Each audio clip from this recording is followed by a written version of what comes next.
હવે સમય એવો છે કે બધા ફેસબુક પર જ એકબીજાને મળી લે છે, નહીં તો વોટ્સએપ કરી નાખે. ફોન આમ જુઓ ને તો બહુ ફાયદાકારક છે. તમે જ્યાં હો ત્યાં તમને ફોનથી મળી શકાય, વાત કરી શકાય. આજથી 10-15 વર્ષ પહેલા કોઈકે એમ કહ્યું હોત કે આવા ફોન આવશે જેમાં ક્યાંય કશે કનેક્શનની જરૂર નહીં પડે. સૌથી પહેલા કાળા ચકરડા હતા, જે લોકોને યાદ હશે, બધાને યાદ હશે કે કાળા ફોન હતા અને ચકરડું તમે એમ કર કર ઘુમાવો એનો અવાજ આવે. એ પછી પુશ બટન ફોન આવ્યા. પુશ બટન ફોન પછી કોર્ડલેસ ફોન આવ્યા. અને પ્રમોદ મહાજનનો પહેલો ફોટો છપાયેલો સેલફોન સાથે મુંબઈમાં, અને ત્યારે બધાને એમ હતું કે આ તો બહુ મોંઘા હશે, આ કંઈ આપણને પોસાશે નહીં, આ ફોન તો કેવી રીતે આપણે અફોર્ડ કરીશું. પણ હવે સમય એવો છે કે ઘરમાં કામ કરવાવાળા એ ફોન લઈને આવે છે, અને આપણે એની સાથે વાત કરીએ કે કંઈ હોય તો કે તમારા પતિ જાય એટલે મિસ્ડ કોલ મારી દેજો. અમારા અમદાવાદમાં તો મિસ્ડ કોલનું બહુ મહત્વ છે, પૈસા ના લાગે ને. હમણાં જ મને કહ્યું કે અમદાવાદનું પાણી તો હજી કોઈને પરખાયું નથી એમ. એક માણસ ટ્રેનમાં જતો તો રાત્રે, તો ટ્રેનમાં અંધારું, એને ખબર ના પડ્યું કે કયું સ્ટેશન આવ્યું.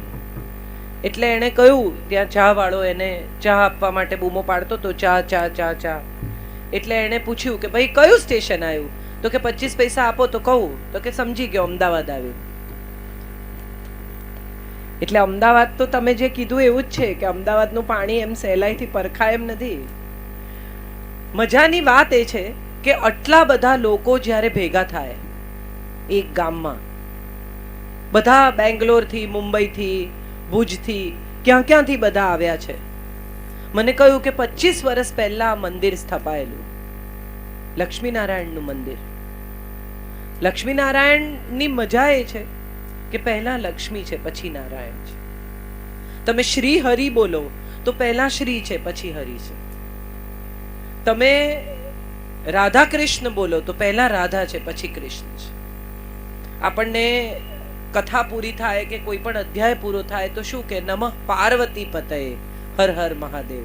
પહેલા કોનું નામ આવે? પાર્વતીનું, પછી મહાદેવ. આપણા ઘરોમાં છેલ્લા થોડા સમયથી આપણે જોઈએ તો આપણને સમજાય કે સ્ત્રીઓએ એવું નક્કી કરી લીધું છે કે અમારાથી કશું થશે જ નહીં. કેટલી બધી સ્ત્રીઓને હું મળું એમ કે બેન અમે તો કશું કર્યું નહીં, અમે તો કમાયા નહીં, અમે તો કંઈ કામ ના કર્યું. મારે બધી સ્ત્રીઓને પૂછવું છે જે અત્યારે 50, 55, 60 વર્ષની છે, જેમને લાગે છે કે નોકરી ના કરી, કંઈ કામ ના કર્યું, ઓછું ભણ્યા, એ બધી સ્ત્રીઓને મારે પૂછવું છે કે આ દેશમાં 2 સરસ નાગરિકો આપ્યા છે તમે, ઓછામાં ઓછા 2 મજાના છોકરાઓ ઉછેર્યા છે, સારા માણસો મોટા કર્યા છે, તો તમે આ દેશ માટે કેટલું બધું કર્યું છે. આપણે ગૃહલક્ષ્મી શબ્દ વાપરીએ છીએ, કેટલો સરસ શબ્દ છે. ઘરની લક્ષ્મી, નગર લક્ષ્મી હોય, અમારે ત્યાં ભદ્રકાળીનું મંદિર છે, અહીંયા લક્ષ્મીનારાયણનું મંદિર છે, એ ગામની લક્ષ્મી હોય. પણ એવી ઘરની લક્ષ્મી હોય.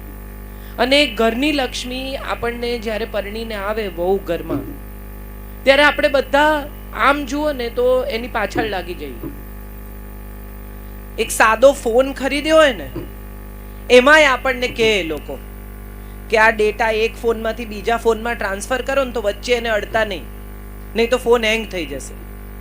નવો ફોન લીધો હોય એમાં તમે બધું નાખતા હો તો તમને કહે કે આને વચ્ચે ના અડતા.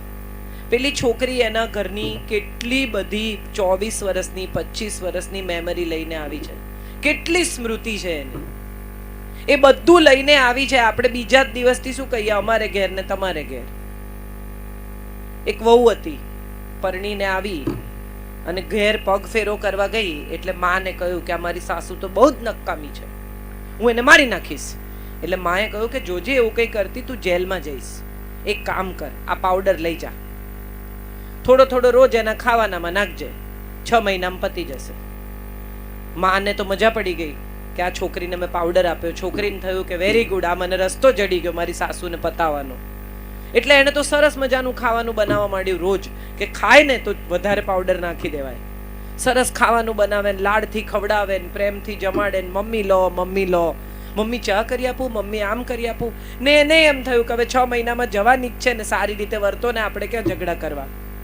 6 મહિના પૂરા થયા ત્યાં સુધીમાં તો સાસુ વહુનો પ્રેમ ખૂબ થઈ ગયેલો. કારણ કે સાસુને થયું કે આટલી પ્રેમાળ વહુ છે, એટલે સાસુએ બહુ પ્રેમ બતાવવા માંડ્યો. એટલે છોકરી એની મમ્મી પાસે ગઈ અને જઈને કહે કે મમ્મી, અમારી સાસુ તો સારી છે, કંઈ થાય એવું નથી, આ પાવડરની કંઈ દવા ના થાય, મરી જ જશે. એટલે એની મમ્મીએ કહ્યું કે બેટા, મેં તો તને સાદો હોમિયોપેથીનો પાવડર આપ્યો તો આમાં કંઈ નહીં થાય. મારે તને એટલું જ શીખવવું હતું કે તું પ્રેમથી વર્તીશ ને તો બધા પ્રેમથી વર્તશે. આપણે બધા જ્યાં પહોંચ્યા છીએ ને, તમે જુઓ ફેસબુક ઉપર બધા ફોટા અપલોડ કરે.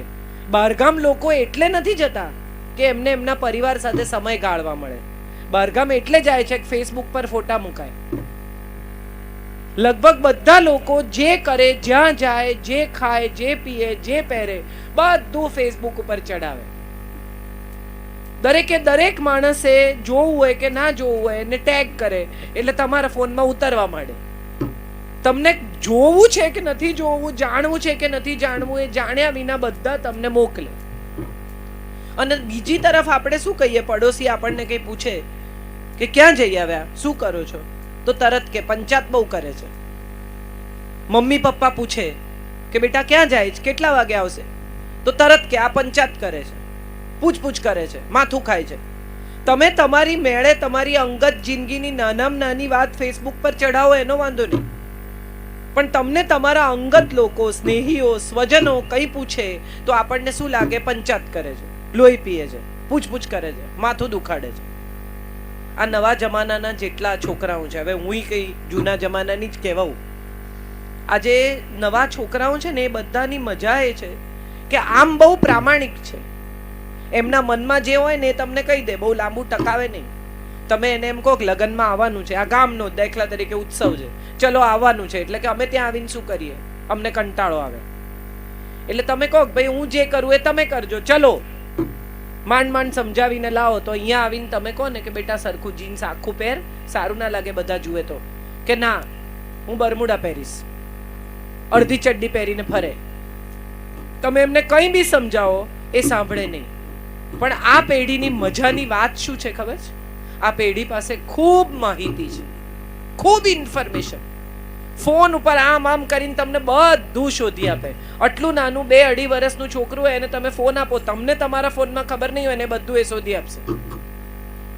આ ટેકનોલોજી છે. આપણે આ ટેકનોલોજીને આટલી સરસ રીતે સમજી શકતા નથી, પણ આપણી પાસે અનુભવ છે. વિચાર કરો કે એક પરિવારમાં ટેકનોલોજી અને અનુભવ બે ભેગા થઈ જાય તો એ પરિવાર ક્યાં પહોંચે? નવા જમાનાના બાળકો પાસે ટેકનોલોજી છે અને જૂના જમાનાના પિતા પાસે, દાદા પાસે, કાકા પાસે ટેકનોલોજી છે. હમણાં જ મને વંદનાબેને કહ્યું કે અમે 10-12 માણસનું કુટુંબ ભેગા રહીએ છીએ.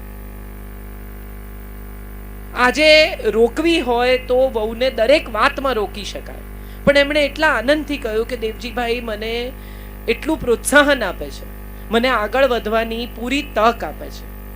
હમણાં અમે આવતા હતા ત્યારે હિતેશભાઈએ કહ્યું કે પાટીદારો માટે પાલનપુર એ સાવ જુદું જ ગામ છે, સાવ જુદો જ વિચાર, જુદી જ સોચના લોકો છે. ત્યારે તમને એમ થાય કે ખરેખર આ જગતમાં એવું નથી કે બધા જ જૂનવાણી છે, બધા જ આવા છે, બધા જ આવા છે. આપણે બધા આપણી સોચ કેવી રીતે બદલી શકીએ એ સવાલ બહુ અગત્યનો છે. કેટલા બધા લોકો મને એવું કહે છે કે બેન તમે બંને કેવી રીતે કરો છો, તમે બહારનું કામ કરો છો અને તમે ઘરનું કામ કરો છો. મારા પરિવારની પણ હું કાળજી રાખું છું. મારા સસરા હમણાં ગુજરી ગયા તો અમારા ઘરમાં 10 દિવસ સળંગ 20-25 માણસ જમ્યા. ત્યારે મને એવું યાદ નથી આવ્યું કે હું વક્તા છું, મારે જવાનું છે, મારે કામ છે. ત્યારે હું એ ઘરની વહુ છું. એ દિવસોમાં મારે બીજું કંઈ વિચારવાનું હોય જ નહીં. આજે સવારે જેમ કે હું અહીંયા આવી તો મારા દીકરા માટે બ્રેકફાસ્ટ બનાવી, કોફી બનાવી, ફ્રીજમાં મૂકી, વોશિંગ મશીનમાં કપડાં નાખી, ઘર ચોખ્ખું કરીને નીકળી. એક સ્ત્રી ઈચ્છે ને તો આ બધું કરી શકે, કારણ કે એક સ્ત્રીને ઈશ્વરે સોલિડ કોઠા સૂજ આપી છે. તમે જુઓ, એ 500માં ઘર ચલાવે, 5000માં ચલાવે, 5 લાખમાં ચલાવે. માટે પાર્વતીનું નામ શિવ પહેલા છે, માટે લક્ષ્મીનું નામ નારાયણની પહેલા છે, માટે શ્રી હરિ કહેવાય છે. કારણ કે સ્ત્રી આગળ હોય ને સાહેબ તો બધું જોરદાર કામ થઈ જાય. તમે જુઓ બધે ક્યાંય પણ ઘરમાં કંઈ પણ કામ કરવાનું હોય, આમ બધી બિચારી સ્ત્રીઓ કે અમને તો કોઈ પૂછતું નથી ને અમને તો કોઈ આપતું નથી ને અમને તો કોઈ કહેતું નથી, ઘરમાં બધું પુરુષો જ નિર્ણય કરે છે. પણ કબાટની ચાવી કોની પાસે રહે છે?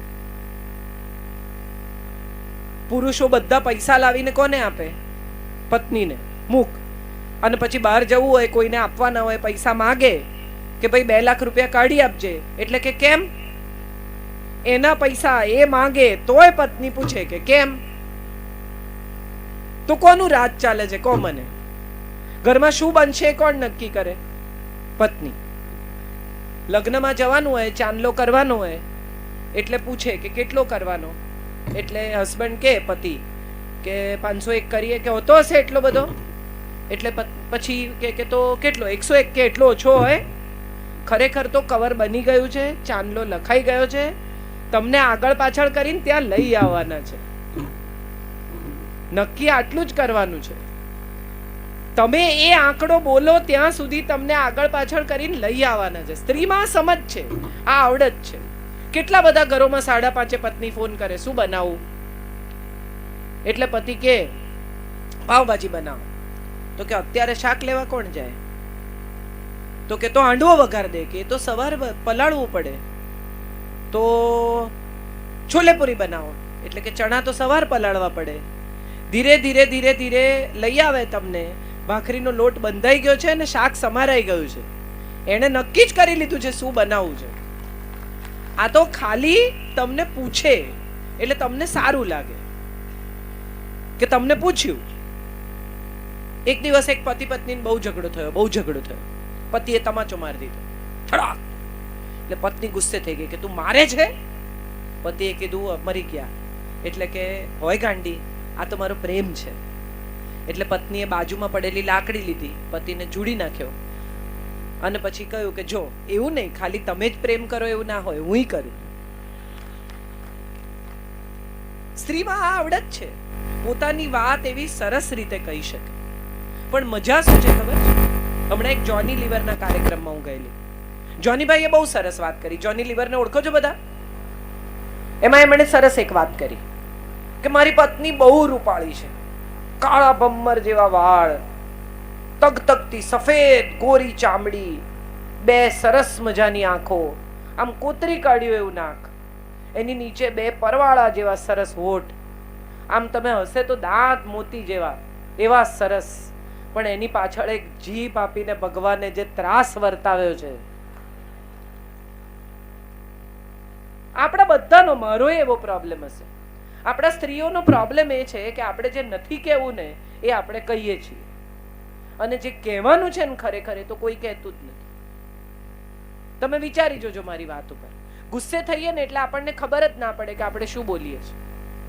કેટલી બધી સ્ત્રીઓનો એવો પ્રશ્ન છે કે આપણે ગુસ્સે થઈએ એટલે આપણને સમજણ જ ના પડે કે આપણે શું કીધું ને કેમ કીધું. અને એનો સૌથી મોટો દાખલો કોણ? દ્રૌપદી.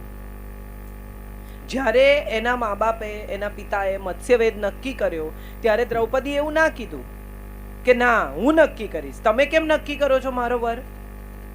પછી સાસુએ જ્યારે એમ કીધું કે ભિક્ષા છે વહેંચી લો 5 જણા, ત્યારે ના કીધું કે હું તો વ્યક્તિ છું, વસ્તુ નથી ભાઈ, એવી રીતે નહીં વહેંચાવું. ત્યારે બોલવાનું હતું, ત્યારે જીભ ખોલવાની હતી, ત્યારે પોતાના માટે દલીલ કરવાની હતી, ત્યારે ના કરી. પણ જ્યારે દુર્યોધન આવ્યા, જળનું સ્થળ ને સ્થળનું જળ જોયું, ત્યારે શું બોલ્યા દ્રૌપદી? આંધળાના તો આંધળા જોય.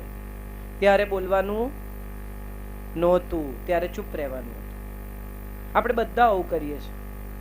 ખરેખર જ્યારે કોઈનો આભાર માનવાનો હોય, જ્યારે એમ કહેવાનું હોય કે તમે બહુ કર્યું અમારા માટે, જ્યારે વખાણ કરવાના હોય પોતાના પરિવારના, સાસુ સસરાના, પતિના, ત્યારે આપણે બોલતા. પણ ફરિયાદ કેટલી મજાથી કરીએ છીએ. એ તો એવા જ છે ને, ટાઈમસર આવતા નથી, આવે તો ફોન ઉપર હોય છે, આખો દિવસ આમાંથી ઊંચા જ નહીં આવવાનું, હું કેટલું વૈતરું કરું, હું તો થાકી જાઉં છું. તમે વિચારી જુઓ કે જેટલી સ્ત્રીઓ 50 વર્ષની ઉંમરે ફરિયાદ કરે છે, બધી કરે છે, મેં તો વૈતરું કર્યું, મેં તો તમારું આમ કર્યું, મેં તો તમારું તેમ કર્યું, હું તો થાકી ગઈ ને, હવે મારા પગ દુખે છે ને, હવે મને આમ થાય છે. કોઈ પુરુષ 50 વર્ષે એમ કહે છે કે હવે હું કાલથી કામે નહીં જાઉં, મેં બહુ વૈતરું કર્યું? સાંભળ્યું કોઈ દિવસ આવું કે કોઈ પુરુષ એમ કે હવે કાલથી હું નહીં કમાઉં, મેં 50 વર્ષ બહુ કામ કર્યું, હવે બીજા લોકો કરે. જે પુરુષ ઘર બાંધે છે 2 બેડરૂમનું, 3 બેડરૂમનું, 4 બેડરૂમનું, એ પુરુષ ઘરમાં કેટલા કલાક રહે છે? કોઈ દિવસ કોઈ સ્ત્રીએ એવું વિચાર્યું છે કે મોટા ભાગના પુરુષો જે ગામમાં નાની જગ્યાએ ભુજમાં રહેતા હશે એમની વાત જુદી છે, પણ જે બેંગ્લોર રહે છે, મુંબઈ રહે છે, મોટા શહેરોમાં રહે છે, એ જિંદગીના 40 વર્ષ ટિફિનમાંથી ખાય છે. તમે ગરમ જમી શકો, તમારો પરિવાર ગરમ જમી શકે, તમારા પરિવારને સગવડ મળે, સંતાનો સારી રીતે જીવી શકે, એને માટે એક પુરુષ કેટલી સ્ટ્રગલ કરે છે, કેટલો સંઘર્ષ. સવારે 9 થી 9 જે પુરુષો કામ કરે છે એને કોઈ દિવસ કોઈ પત્નીએ એમ કહ્યું કે થેન્ક યુ યાર, તમારો બહુ આભાર કે હું આવી સારી જિંદગી જીવી શકી. આ દાગીના, આ સાડીઓ, આ ઘર, આ સલામતી, આ પ્રેમ, આ સન્માન, આ સંતાનો, બધા માટે તમારો આભાર. આવું આપણે કોઈ દિવસ આપણા જીવન સાથીને કહીએ છીએ? ઉલટાની જ્યારે તક મળે ત્યારે કે એ તો એવા જ છે ને, એમને તો ખાવાનું ઠેકાણું નહીં ને, હું ના આવું તો પીરસે નહીં ને, બોલો આવું કરે, આવી રીતે કરે ને, મને આમ કરે ને. અને જેટલી પત્નીઓ ફરિયાદ કરતી હોય ને એને તમે પૂછો ને કે છૂટાછેડા જોઈએ છે, તો કે ના, છૂટા નથી પડવું, જોડે રહેવું છે પણ ફરિયાદ કરવી છે. એને બદલે આનંદથી જોડે ના રહીએ. આપણા જીવન સાથીમાં શું સારું છે એ શોધી કાઢીએ. દરેકમાં કંઈ સારું હોય. ઘણી પત્નીઓ કે બીજાની જોડે તો બહુ હસી હસીને વાત કરે છે. એ બધી પત્નીઓને મારે પૂછવું છે કે બીજાની જોડે છણકા કરાય? તમે વિચારી જુઓ કે તમારા હસબન્ડ, તમારા પતિ કોઈ અજાણ્યા બેનની જોડે છણકો કરીને કહેતા હોય કે તમે લીલી સાડીમાં જરાય સારા નથી લાગતા, તો તમને ગમશે? એ તમને કહી શકે કે આવો રંગ ના પહેર, આમ ના કર. અંગત કોને કહેવાય? પોતાનું માણસ કોને કહેવાય? કે જે મન ખોલીને આપણી સાથે વાત કરે.